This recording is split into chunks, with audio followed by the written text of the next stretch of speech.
food. Today we're going to learn about Turnips. Okay, so for today's show what we're going to do is we're trying to keep these down to about 3 minutes apiece. So I'm going to share some nutritional facts and exciting information about turnips that I've learned while Wendi demonstrates a way to make, what are you going to make? turnip raviolis. Turnip ravioli. But I'm just going to show you how to make the noodle part? What would The shell. The shell. The turnip shell. Using the mandolin slicer, which I'm not allowed to touch anymore since I almost took a finger off last week. Okay. 2 fingers. Some bonus footage here of preparing the turnip. I'm sure you can eat the skin of the turnip, just probably like everything else, it's probably packed with great stuff. But for this ravioli recipe, It looks nicer. it's just going to look nicer without the skin. It gets softer. The skin doesn't get as soft. But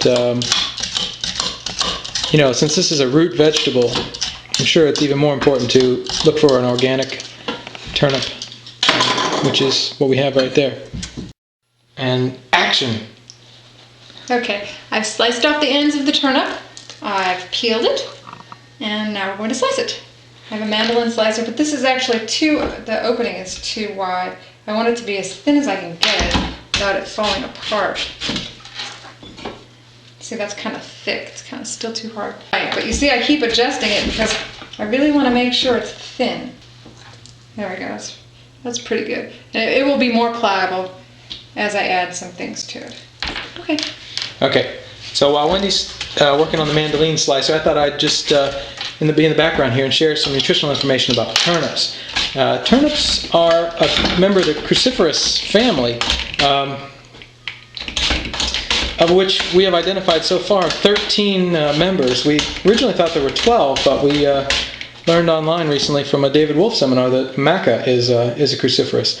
The way the cruciferous vegetable plants are identified is that they have this cruciform, in other words, cross-shaped flowers. So the turnip is a root vegetable, as I said, which you're seeing the root being sliced right now, as Wendi works on it. But you can also eat the greens and juice the greens. A lot of people do. The greens actually have a ton of vitamins in addition to what the roots have. To start with the roots, you're going to have. It's obviously got a lot of fiber.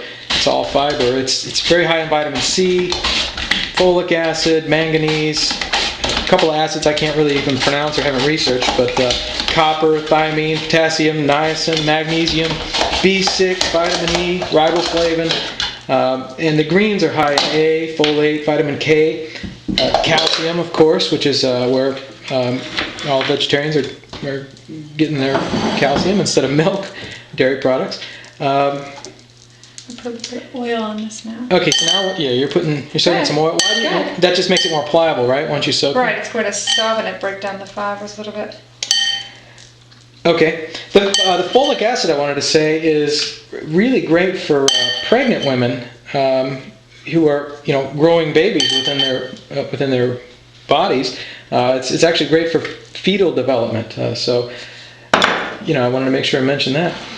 There's not a lot of interesting facts out there about the turnip. We really looked around a lot, and the only interesting thing that we've seen is that old phrase, you can't get blood from a turnip. And we thought we'd research that to try to figure out where that phrase came from, and really nobody knows. But there are some theories. The best one we saw online was that they used to call beets blood turnips a long time ago. And so we think, I actually saw it use of can't get blood from a turnip attributed to Dickens, although I'm not sure if he originated it. But anyway, so now you see how we make the shells, and I'm just going to stop it here, and we'll. I just it's kind of like marinating it, and it makes it really pliable. So you put the nut cheese in the middle, fold it in half. You can fold it in half. Or you can put 2 rounds together. This will get softer.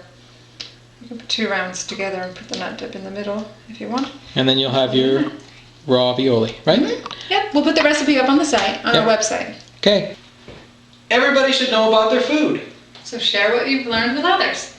I'm Wendi D. I'm Jim D. of Pure Jeevan. Thanks for watching.